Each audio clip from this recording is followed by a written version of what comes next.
Mesdames et messieurs, bonjour. Dans 2 heures exactement, le président de la République sera face à quelques 400 journalistes pour sa 7e conférence de presse.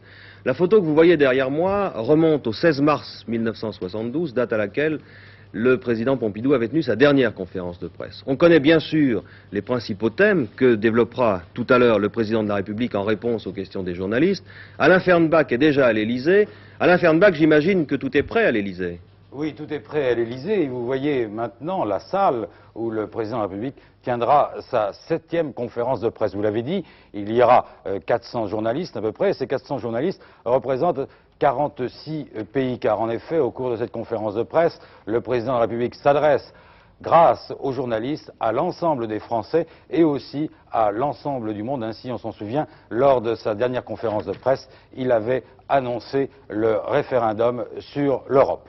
Mais à côté de moi, Denis Baudouin, qui est le chef du service de presse de l'Élysée, et si il est difficile de savoir ce que dira le président de la République, car il garde jusqu'au dernier moment ce qu'il va dire, il est aussi difficile de savoir quelles seront les questions qui seront posées, mais on peut imaginer tout de même que cette conférence de presse, Denis Baudouin, tournera autour de 2 ou 3 thèmes principaux. Oui, vous savez que, comme vous l'avez dit, les questions sont libres et que les journalistes arrivent avec leurs questions sans qu'on sache très bien celles qui sortiront. Mais il est aussi certain que le président de la République axe sa conférence de presse sur un certain nombre de sujets. Or, le président de la République ne s'est pas adressé au pays à travers une conférence de presse depuis un certain nombre de mois, et depuis, il s'est passé tout de même un certain nombre d'événements importants. Le référendum sur l'Europe. Le référendum sur l'Europe, un changement de gouvernement, un problème qui vous intéresse particulièrement, la réforme de l'ORTF, ce qu'on appelle les affaires, et puis surtout, bien entendu, la préparation du sommet. Donc il y a là autant de sujets sur lesquels le président se doute bien qu'il va être interrogé, et sujets sur lesquels, bien entendu, il s'est penché plus particulièrement, et sur lesquels il a préparé en effet les réponses qu'il donnera tout à l'heure aux journalistes et à travers eux au pays. Est-ce que le président de la République a préparé avec une particulière attention cette conférence de presse? Vous savez que toute conférence de presse est toujours pour le président de la République quelque chose d'important, parce que ça a une importance d'abord pour la France, pour le public français. Vous savez aussi que sur le plan de la politique étrangère, toutes les chancelleries sont à l'affût de ce que va dire le président de la République. Par conséquent, une conférence de presse est toujours préparée par lui d'une manière très minutieuse et en général, c'est un certain nombre de semaines à l'avance qu'il fait établir ses dossiers et qu'il les étudie très sérieusement. Et aujourd'hui, par exemple, ce matin, le président de la République avait-il un emploi du temps habituel ou au contraire, la porte de son bureau était fermée pour qu'il puisse étudier les dossiers? Eh bien, disons que depuis un certain nombre de jours, mais plus particulièrement ce matin, vous savez qu'en général, le président de la République, le matin, consacre sa matinée au travail. L'après-midi, c'est du travail, mais ce sont les audiences. En général, il étudie ses dossiers, les dépêches qui peuvent lui être transmises par différents départements ministériels. Il étudie les dossiers pour prendre un certain nombre de décisions. Eh bien, ce matin, je peux vous assurer qu'il n'y a pas eu de dossier sur le bureau du président de la République, sinon ceux qui concernent la préparation de la conférence de presse. Merci Denis Baudouin. Je crois pouvoir vous dire encore qu'il n'y aura pas de déclaration liminaire du président de la République. On passera tout de suite aux problèmes de politique intérieure pour terminer par la politique étrangère. Donc, rendez-vous à 15 h sur nos antennes pour suivre en direct cette 7e conférence de presse du président de la République. Merci Alain Fernbach. J'ajouterai que vous pourrez revoir les moments les plus importants de cette conférence de presse dans nos éditions de 20 h et à 22 h 50. C'est précisément au moment où le président de la République tiendra sa conférence de presse que Gabriel Aranda doit se rendre à 15 h 30 au palais de justice à Paris pour remettre au juge Galmiche les 136 photocopies de documents qu'il détient et dont certaines, comme on le sait, ont déjà été publiées par plusieurs journaux. Hier soir, le juge Galmiche a entendu comme témoin dans cette affaire M. Albin Chalandon, l'ancien ministre de l'Équipement et du Logement. À l'issue de cette audition, qui s'est terminée à 9 h du soir, M. Chalandon a dit qu'à ses yeux, cette affaire était grossie et qu'il ne fallait pas parler de scandale. L'ancien ministre a reconnu qu'il avait pu y avoir des interventions et des pressions, mais, a-t-il déclaré, l'attitude du ministère de l'Équipement a été irréprochable. Les bouchers de Niort ne sont pas contents. Ils ont décidé de ne plus vendre de viande de veau car ils l'estiment trop chère. Depuis plusieurs jours, la quasi-totalité des bouchers de la ville observent cette grève du veau en attendant que des mesures soient prises. C'est un problème d'autant plus aigu que la qualité des veaux dans le département des Deux-Sèvres est très réputée, à tel point que les Italiens et les Belges, principalement, en achètent des centaines chaque semaine. Monsieur Manteau, vous êtes président de la boucherie de Sévrienne. Oui. Pourquoi cette décision du département de supprimer la vente du veau? Eh bien, tout simplement parce que nous ne pouvions pas suivre à la vente l'évolution des cours à l'achat. Voyez-vous, depuis un mois, dans le mois d'août, je peux vous apporter la preuve que le veau a augmenté de 350 francs en carcasse à l'achat au kilo. Ce qui nous oblige à ne pas pouvoir vendre de veau vis-à-vis des pouvoirs d'achat de la clientèle dans la région. Ce que nous regrettons très fortement. Le mouvement n'est dirigé absolument contre personne. C'est simplement le fait que nous ne pouvons pas vendre de l'escalope 35 francs le kilo, comme nous serions amenés à le faire si nous commercialisions du veau actuellement. Mais est-ce que vous êtes le seul département? Eh bien, actuellement, d'après les nouvelles de la Confédération de la boucherie, la Mayenne est en train de déclencher le mouvement. Je pense que la Charente va suivre. Et nous espérons de tout notre cœur que d'autres départements vont venir à notre secours. Et donc c'est un secours qui est surtout fait pour la clientèle, parce que moi, en tant que président départemental, j'ai le souci, bien sûr, de défendre l'intérêt de mes collègues, mais aussi, croyez-moi, sincèrement, le souci de défendre le pouvoir d'achat de la ménagère. Madame, est-ce que la décision des bouchers et des Deux-Sèvres vous gêne? Bien sûr, parce que quand même, de temps en temps, tu ne veux pas toujours manger que du bœuf, et puis que des volailles, et puis du lapin. Quand on achète une escalope et qu'elle se ratatine, c'est quand même gênant. Surtout si vous la payez 35 francs le kilo. Surtout à ce prix-là, oui. Du veau, c'est bon de temps en temps. Je pense que on doit vendre de la viande de veau à condition qu'elle soit bonne. Mais moi, j'aime pas tellement le veau, alors ça me gêne moins, vous l'avez dit vous. Une nouvelle intéressante dans le domaine social. Les ouvriers de la firme Chrysler Simca pourront bénéficier de la pré-retraite à 62 ans en continuant de toucher 75% de leur salaire réel. C'est le résultat d'un accord qui a été réalisé hier entre la direction de cette entreprise et le syndicat autonome CFT. C'est finalement, on vient de l'apprendre, une somme de 100 millions de francs supplémentaires que le gouvernement a décidé d'allouer comme aide aux grands handicapés. La décision avait été prise le 6 septembre dernier et cette précision a été donnée hier soir par mademoiselle Marie-Madeleine Dienach. C'est aujourd'hui que se déroulent les obsèques de Pierre-Henri Simon, qui est mort hier à l'âge de 69 ans. Romancier et critique littéraire de renom, Pierre-Henri Simon, intellectuel catholique, avait aussi milité pour la réconciliation de l'Église avec le monde moderne. Depuis quelques jours, les envois de lettres piégées aux ambassades israéliennes dans le monde se multiplient. Il existe à la préfecture de Paris un service spécialisé à cet effet, et je vous propose de voir en exclusivité pour la première fois l'ouverture d'une lettre piégée, grâce à Michel Copps. Première opération, repérer sur la lettre le dispositif qui a déjà été détecté aux rayons X. Puis, découper à la lame de rasoir et au ciseau l'enveloppe tout autour du détonateur, en prenant bien soin, vous le voyez, d'exercer une pression constante sur le détonateur. C'est évidemment le moment le plus délicat et le plus dangereux de tout le désamorçage. Le moindre faux mouvement peut déclencher le système de mise à feu que le professeur Forestier est en train d'extraire devant vous.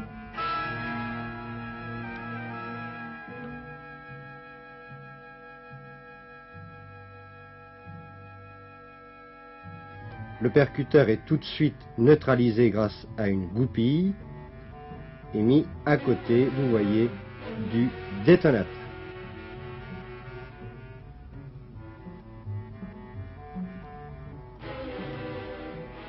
Une fois le système de mise à feu extrait, la lettre est neutralisée et l'on procède alors à un premier examen de la charge d'explosif utilisée.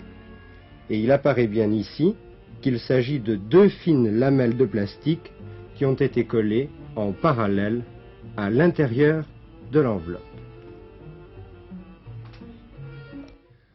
Un pas en avant, un pas en arrière, dans une situation qui demeure apparemment inchangée, c'est la politique du président Thieu au Sud-Vietnam. Le président Thieu ne veut pas de cessez-le-feu avant les élections américaines, il l'a dit hier soir à Saïgon. Il a aussi critiqué la France, qui soutient, a-t-il dit, l'idée d'un gouvernement provisoire composé aussi de neutralistes et de communistes. Et puis, pour la première fois, le président Thieu a parlé des politiciens vietnamiens neutralistes qui se trouvent à Paris et qui, selon lui, complotent. Le président du Sud-Vietnam a dit tout cela alors qu'il rentrait de Quang Tri, fort de la reprise de la ville par ses troupes. Mais de la ville de Quang Tri, il ne reste rien. Pas même, dit l'envoyé spécial de l'AFP, Véronique de Coudu, quelques murs et trottoirs ou même des toits. Rien, la ville a été rasée par les bombardements et l'artillerie. Quang Tri a été labouré, retourné à plusieurs reprises, les toits des maisons enterrés à plusieurs mètres sous terre. Cela fait penser, écrit l'envoyé spécial de l'AFP, au pire tremblement de terre que la Terre ait jamais connu.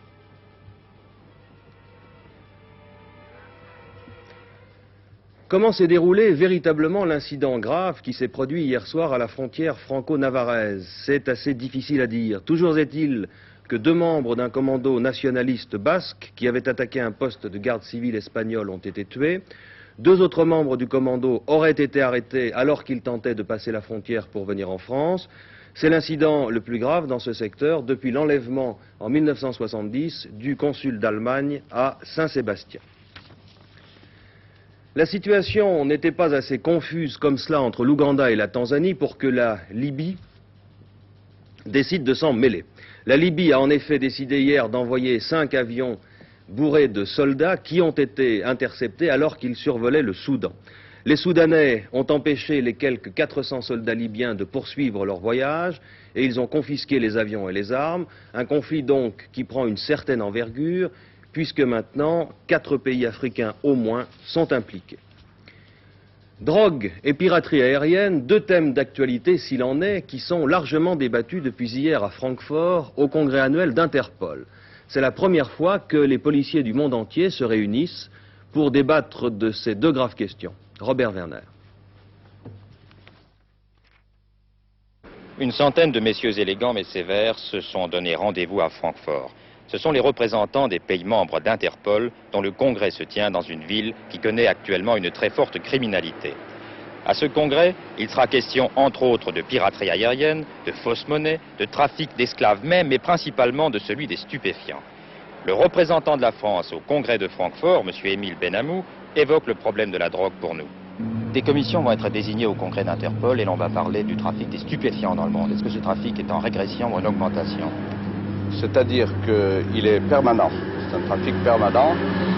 Dire qu'il soit en régression, on peut dire qu'il est à la suite des derniers coups durs qu'ont subis les trafiquants, notamment par l'arrestation de près de 70 trafiquants importants et la découverte de 5 officines dans le midi de la France.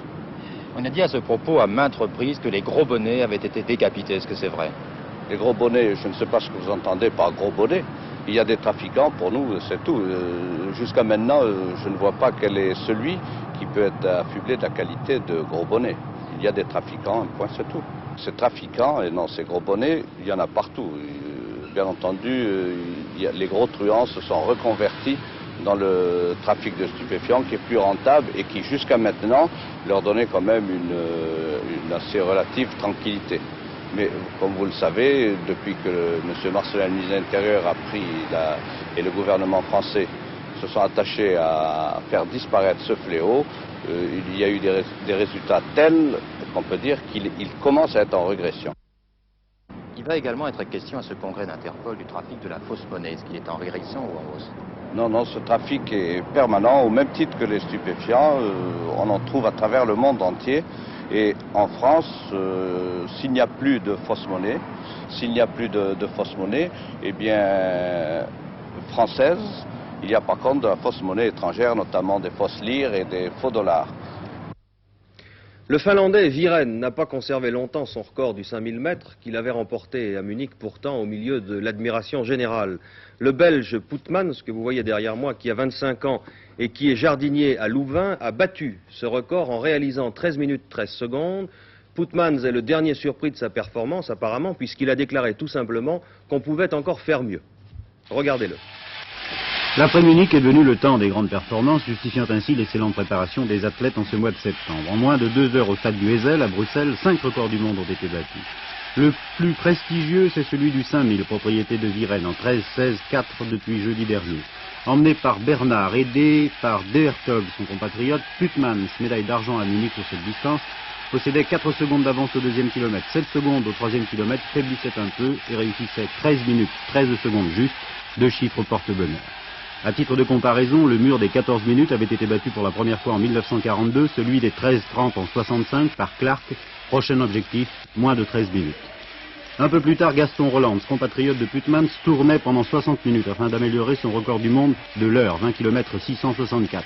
Il réussissait lui aussi parcourant 120 mètres de mieux et abaissant en même temps le record des 20 km. Une belle soirée pour l'athlétisme belge.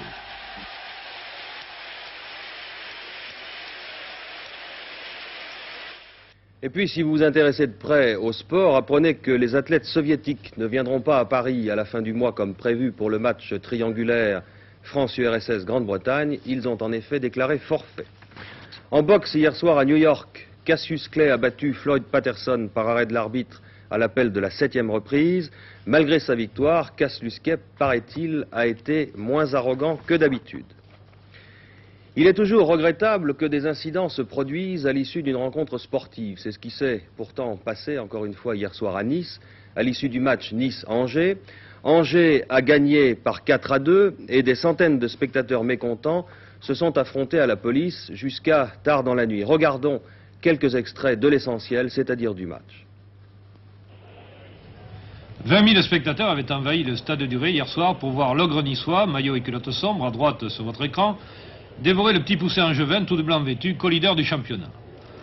En hors-d'œuvre, les joueurs niçois offraient à leur public un but de Hollandais Van Dijk dès la première minute, but refusé justement pour hors-jeu. Mais 2 minutes plus tard, sur un coup franc à 20 mètres, très vite joué par Van Dijk, Jean-François Douy ouvrait la marque. Les Niçois, qui avaient abordé le match à 100 à l'heure, étouffaient leurs adversaires. À la 18e minute, Loubet donnait un bon ballon à Van Dijk, qui évitait Damjanovic, driblait Galina, et c'était un deuxième but. Le public en délire pensait déjà à un carton de son équipe. Van Dijk marquait un but refusé pour une main, mais les Angevins, par leur milieu de terrain, Guillou, Poli et Edvidge, réagissaient bien. À la 29e minute, l'ailier Berdol donne à Poli, qui tombe sur un tacle de quitté. Malgré les protestations des Niçois, M. Bézori, l'arbitre, qui fut assez faible, accorde le pénalty qui est transformé par le nez. 2-1, l'absence d'Eriksson se fait sentir et le milieu de terrain d'Angers fait la loi. À la 41e minute, Guedos donne sur la droite à Berdol, qui centre en retrait sur Edvidge, et c'est l'égalisation, la balle ayant frappé le dessous de la barre avant de rebondir dans le but. 2-2, c'était le score à la mi-temps. Malgré les attaques niçoises, dès la reprise, les Angevins contrôlent le jeu, et à la 69e minute, un 1 de Edvidge-Lassalette permet à Edvidge d'inscrire son deuxième but, le troisième pour Angers. Un peu plus tard, Galina, déjà blessé au poignet et touché à la tête par Castellani qui avait remplacé Chorda, il reprendra sa place 3 minutes plus tard avec plus de peur que de mal. Les Angevins font courir le ballon, les Niçois font le forcing, mais à la dernière minute du match, sur une contre-attaque, Lassalette donne une belle balle à Edvidge, dans le tir soudain trompe Baratelli. 4-2, une équipe exemplaire d'Angers battait une équipe niçoise, il faut le dire, assez diminuée. Dans un stade archi-comble, il y avait plus de 18 000 spectateurs hier soir. L'AS Nancy-Lorraine, en sombre à gauche de l'écran, a démontré de façon magistrale que l'OM n'était pas invincible. C'est l'Argentin Flores qui a marqué le but de la victoire nancienne dès la 11e minute de jeu après un centre de Kuzovski et dans une action à laquelle participèrent RB, Chenu et Svinka. Flores lobant joliment Carnus, par ailleurs exemplaire tout au long de la rencontre.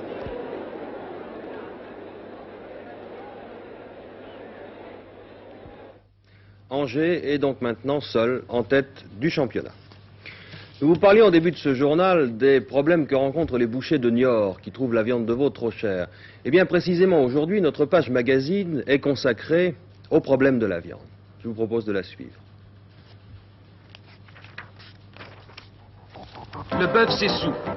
Il s'essouffle à suivre la consommation. La viande rouge, c'est déjà du luxe. Demain, elle risque de se faire rare sur les étals. Jean Demange nous donne un avant-goût de nos futurs repas. Avant de nous initier au secret de l'élevage du taurillon, il nous dit tout sur le haché surgelé.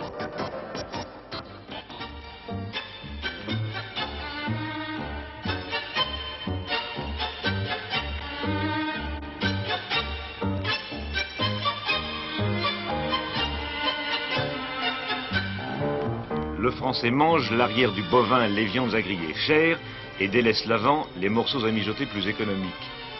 Depuis quelques mois, le steak burger, c'est le nom de ce nouveau produit, a fait son apparition dans le commerce. Prix 17,50 à 19 francs selon les marques. Meilleur marché donc que le Châteaubriand traditionnel, qui bien sûr reste et restera heureusement irremplaçable.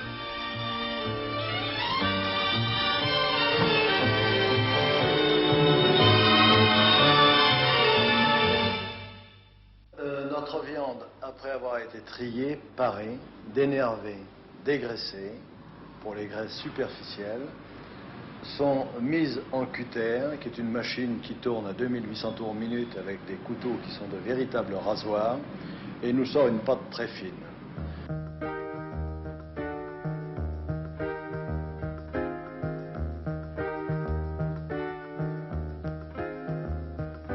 Si le travail vous excède, si votre ardeur devient tiède, gaiement allez-y d'un petit air.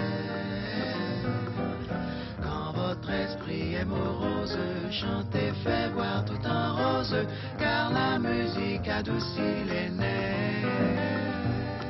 Sifflez en travaillant, c'est un bon stimulant qui vous rend le cœur plus vaillant. Sifflez un air joyeux, vous vous sentirez mieux, vous serez bien plus courageux. Pour chasser les soucis, les tracas, les ennuis. Puis nous prenons cette viande qui est immédiatement déversée dans une machine qui a été mise au point pour les besoins de la viande hachée surgelée, qui est un système de pétrissage sous vide et qui est remise en sortant de cette machine dans des machines à former le steak, lesquelles le déversent sur un tapis qui sont transférés sur le tapis de surgélation. Sifflez en travaillant, pour vivre heureux toujours. Cette viande sur le tapis de surgélation chemine pendant 7 minutes et demie dans une atmosphère qui commence à moins 28 degrés et qui finit à moins 110 degrés et qui permet d'avoir un produit sortant de tunnel à moins 50 degrés à cœur. L'on se sent tout feu, tout flamme, aux accents d'un air bien entraînant. Loin de nous mettre au supplice, travailler est un délice, essayer c'est vraiment surprenant. Siffler en travaillant. La viande a été saisie immédiatement avec toute la rapidité possible sur le plan technique actuel qui lui garantit une conservation des vitamines, une conservation de la couleur et de l'aspect pendant de nombreux mois. Et pour nous, chose paradoxale, les pièces nobles comme le filet, le faux filet, le rump steak deviennent un peu nos sous-produits.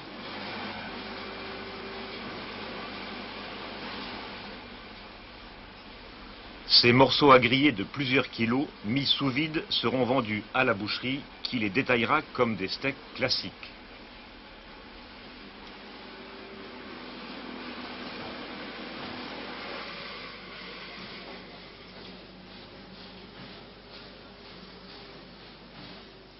Et cela nous permet d'utiliser intégralement une part importante de l'animal, plus du tiers actuellement, pour fabriquer des produits hachés surgelés, qui eux sont des produits qui sont homogènes, qui permettent un approvisionnement à la ménagère à des prix constants, quelle que soit la tendance des cours de la viande et quel que soit l'approvisionnement général. Ce produit est stabilisé, il a une durée de vie de 9 mois, entre le jour où nous le fabriquons et le jour où il est périmé. Est-ce que vous avez déjà une clientèle chez les bouchers traditionnels? Nous avons déjà une clientèle chez les bouchers traditionnels. D'ailleurs, la première expérience, le premier test qui a été fait en France, le fut à Dijon, conjointement entre le commerce moderne et la boucherie traditionnelle. Et nous devons dire que les résultats chez les bouchers traditionnels n'ont rien à envier aux résultats des grandes surfaces. Madame, vous avez déjà acheté du steak surgelé? Oui, plusieurs fois. Vous aimez cela? Oui, et surtout mes fils en raffolent. Pourquoi alors? Je sais pas, c'est assez facile à préparer. C'est facile à préparer? Oui, ils le préparent aussi. Eux-mêmes le font cuire quand j'achète ces affaires-là, ça les amuse. C'est tout frais, c'est agréable, ça tient bien à la cuisson. Et au point de vue prix? Au point de vue prix, enfin, je sais pas combien ils valent ici. En général, je les paie un peu moins de 6 francs les 3, ça fait 2 francs par personne, c'est raisonnable. Vous trouvez que c'est moins cher que le steak que vous achetez normalement, enfin le steak frais? Oui, oui. Oui, c'est moins cher. Oui. Je sais remarquer, au point de vue, j'en sais rien, c'est peut-être le fait qu'il est très bien présenté, que ça fait des morceaux présentables. Mais autrement, quand j'en achète, je sais pas, oui, ils le vendent assez cher en boucherie, la viande hachée. Comme boucher, que pensez-vous de la nouvelle forme de conditionnement et le steak congelé, surgelé? Eh bien, en tant que professionnel, j'en pense beaucoup de bien. Ce sont des viandes qui sont travaillées très fraîches, hein, conditionnées dans des conditions d'hygiène vraiment remarquables. Et je crois qu'en tant que professionnel, il faut se tourner vers l'avenir. En 1977, donc 5 ans d'ici, le marché de la viande hachée surgelée en portions individuelles pourrait être de l'ordre de 20 000 tonnes par an en France. Nous sommes en 1972 à un marché global de la viande hachée surgelée de 3 000 à 3 500 tonnes environ, dont la moitié, 1 000 à 1 500 tonnes, sont des portions individuelles. Bien sûr, les bouchers et les gastronomes n'adopteront pas tous aussi facilement ce produit. Comment alors en tirer le meilleur parti? Un steak surgelé se cuit très rapidement, vous voyez. Vous le sortez de votre enveloppe surgelée, directement sur le grill, grillé très rapidement de chaque côté, voilà, comme ceci. Assaisonné, c'est-à-dire surassaisonné, parce qu'elles sont un petit peu plus fades. Et c'est tout. Et c'est tout. Et comment fait-on cuire alors la viande de taurillon? La viande de taurillon, ce sont des viandes extrêmement jeunes, tendres. Il faut les griller très rapidement. C'est-à-dire saisir très rapidement sur les deux faces. Et surtout surassaisonner, hein. C'est-à-dire sel, poivre en quantité parce qu'elles sont sapides.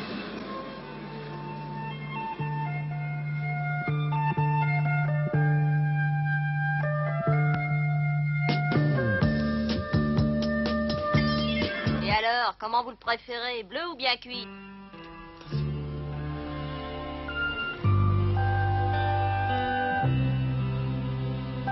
Le taurillon, un jeune taureau, un jeune bœuf qui n'est pas encore castré.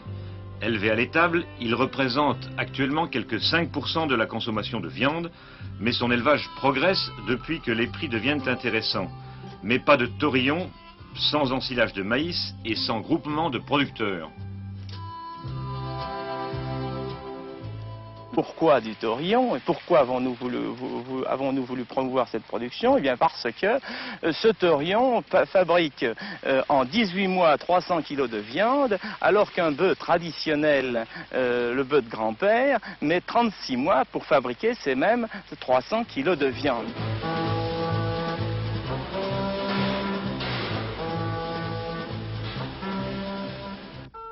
Ici, les taurillons sont sur pâture pendant 2 mois pour utiliser des terres non labourables.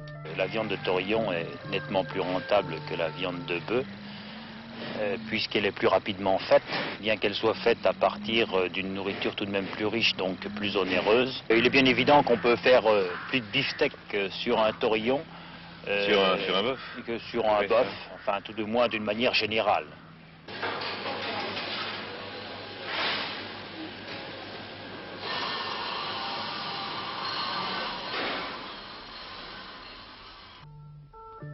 Chez M. Guillaume, les taurillons s'intègrent dans un système de polyculture et supportent la comparaison avec la production du lait. Mais le taurillon n'est pas réservé aux grandes exploitations, la preuve. C'est-à-dire qu'une petite exploitation laitière, moi je crois qu'elle n'est plus rentable et qu'il faut beaucoup travailler quand on est seul parce qu'il n'y a plus de main-d'œuvre, on est seul avec sa femme et comme ça je pense avoir quand même beaucoup plus de temps pour moi, quoi. Alors maintenant, depuis que vous faites du taurillon, vous comptez rester sur votre exploitation? Ah ben oui, oui. Vous préférez ça à partir... Ben c'est toujours un petit peu... On est un petit peu son maître, hein. Oui, oui. Ça fait 3 ans que je commence et j'en avais 3, il y a 3 ans de taurillon. Seulement? Oui.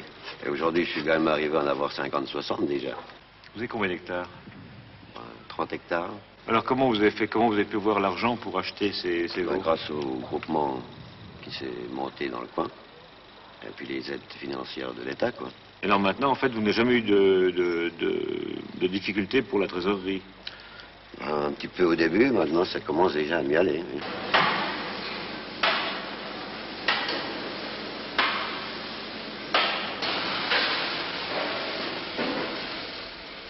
Autre reconversion, à l'intérieur de ce bâtiment neuf, 140 animaux grossissent chacun d'1 kilo par jour. Ainsi, 1 hectare produit 1 tonne de viande. j'ai repris l'exploitation il y a 4 ans, ça ne me paraissait pas possible, tout au moins à moi personnellement, de repartir sur une vie nouvelle, si vous voulez, avec 40 hectares en polyculture, d'où nécessité de me spécialiser dans une voie ou une autre. J'ai étudié les plusieurs méthodes que j'avais à mes dispositions. J'avais notamment le lait en zéro grazine ou le taurillon. Finalement, j'ai retenu le taurillon parce qu'il me laissait quand même plus de champ libre que le lait. J'étais beaucoup moins astreint au travail et ça me plaisait plus quand même, malgré tout. Les animaux sont pesés régulièrement tous les 6 semaines. Et le jour de la pesée, on fait un contrôle d'alimentation, c'est-à-dire qu'on pèse dans les auges le maïs qu'ils reçoivent, les concentrés, tout ce qui est consommé. D'accord. Donc vous avez votre comptabilité exacte. Oui. La marge nette par animal. Ben, la marge nette, là, on l'a exactement, qui s'élève à 14%, elle est de 31 902. Travail compris. Enfin, théoriquement, le bénéfice, c'est le paiement de mon travail, je me retrouverai à 37 658 exactement. Vous mettez combien de temps à nourrir par jour? Mais exclusivement nourrir et surveiller les animaux 1 minute par jour et par bête. Vous avez 150 animaux, vous comptez en vendre 120 tous les ans? Non, enfin, je fais 150 par an. Vous faites 150 par an? Oui. Ça vous fait donc 150 minutes par jour de travail, ça fait 2h30. Oui, enfin 2h30 de travail, je vous répète, pour soigner les animaux. Mais enfin, tout le travail que je fais dans la journée du fait que je suis spécialisé dans le taurillon, tout le travail là est uniquement pour les taurillons. Alors, le reste du temps, vous allez à la pêche? Presque.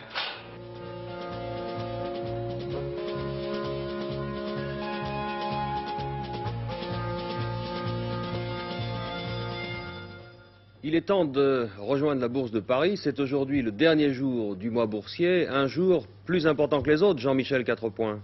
Oui, en effet, pour les boursiers, c'est aujourd'hui le dernier jour du mois de septembre. Vous savez que les boursiers ne comptent pas comme tout le monde, ils comptent du 20, 22 de chaque mois. Alors aujourd'hui, c'est la liquidation. Dès demain, ils pourront acheter des actions à crédit qu'ils ne paieront, s'ils le désirent, que le 23 octobre. Alors aujourd'hui, à la Bourse de Paris, chacun fait un peu ses comptes. Ceux-ci, sans être aussi bons qu'à fin août, sont quand même honorables. Finalement, sur un mois, hausse et baisse doivent s'équilibrer. On le doit essentiellement à la réapparition depuis 2 jours de ces fameux investisseurs étrangers qui avaient délaissé la Bourse de Paris pendant quelques semaines. En tout cas, aujourd'hui, ils sont là et bien là. Et vous pouvez voir les cours de la corbeille, notamment sur Michelin. On a noté de très gros achats. Certaines rumeurs courent sur Michelin sans qu'il soit possible de préciser exactement. On parle d'une attribution gratuite, mais c'est démenti. Enfin, on ne sait pas très bien ce qui se passe sur Michelin. D'autres hausses, Moulinex, très forte hausse. On signale là aussi des achats britanniques. Aujourd'hui, à la Bourse, évidemment, et autour de la corbeille, on garde un œil sur l'Élysée et l'on attend, bien sûr, la conférence de presse de M. Pompidou. Demain, Gérard Vidalange pourra vous donner les réactions de la Bourse au propos du président de la République. On parle toujours aujourd'hui également de l'adoption par le Conseil des ministres d'hier du projet de loi relatif à l'actionnariat dans les banques et les compagnies d'assurance nationalisées. Ce projet sera déposé sur le bureau de l'Assemblée nationale au cours de sa prochaine session. Et M. Giscard d'Estaing espère que sa mise en application pourra commencer en 1973. 100 000 personnes environ dans les banques et 35 000 dans les assurances sont concernées. Le personnel de ces entreprises recevra des actions qui pourront par la suite être négociées à la bourse. L'État, en tout état de cause, conservera 75% du capital des banques et des entreprises nationalisées. À l'alimentation, le sieur est très entouré. On parle de grandes manœuvres autour de la société alimentaire.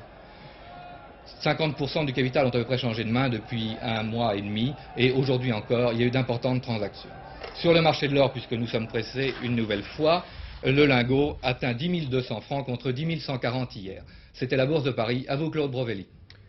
Merci. Voilà, je vous rappelle que vous pourrez suivre, si vous en avez le temps, la conférence de presse du président de la République à partir de 15 h en direct. Sinon, rendez-vous à 19 h 45 pour notre journal. Bon après-midi.